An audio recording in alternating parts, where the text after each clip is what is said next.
take the bus, I have a little game that I like to play. I like to pick people out and create them a backstory, make him or her the protagonist of an epic novel, rife with twists and turns, joyful life in the times they've been burned.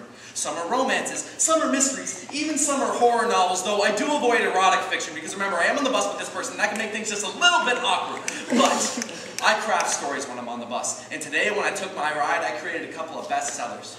Like the man at the back with the broken hand who broke his hand trying to break his daughter's fall as her 5-year-old hands lost their grip on the monkey bars. His affliction caused him eviction from his job as a construction worker, but he's okay. He knows that his wound will heal because he can still feel something real when he holds his daughter's hand in his and casts aside his cast. Then there's the man and woman sitting across from each other at the front of the bus, both wearing hats pulled tight over their eyes. They don't see each other despite how much they are alike. Both wearing long-sleeve shirts to hide the bruises from last night's pain. His wife used a wrench, her husband used his fist, but if you ask them, he fell down the stairs, she fell into a door, and for every time that they're called whore or useless, it just makes it more difficult for them to leave. So every night they grieve, as they don't sleep on pillows anymore, they sleep on sponges.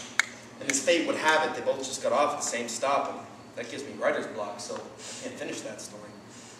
Then there's the woman standing by the edge of the bus. She looks like someone that you can trust, which makes it a tragedy that her boyfriend is going to hurt her so badly because he is cheating on her with her best friend, and she has no idea that his late nights at work and her friend's phone battery being dead coincide to provide her heartbreak. But she doesn't get suspicious because she is an optimist, has faith in her friends, trusts them.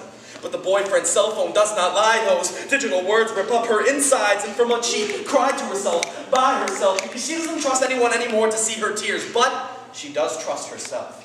She knows now that she's strong enough to have others lean on her the way that she can't lean on them, the way that she's leaning on the handlebars here in the bus, hoping for someone to meet her eyes and assure her that things are going to be all right, because she knows that her hero out there is somewhere. And it was at this time that I had 2 realizations. The first was that I was on a bus with a bunch of heroes. Everybody has their story filled with failure and success. Some are collected while others are a mess. But everyone on this bus, from the man with the broken hand to the man and woman who got off the bus to the woman in her heart put together with glue, and even the bus driver himself, is a superhero and deserves to have their story on paper. The second realization I had at this time was my stop 15 minutes ago.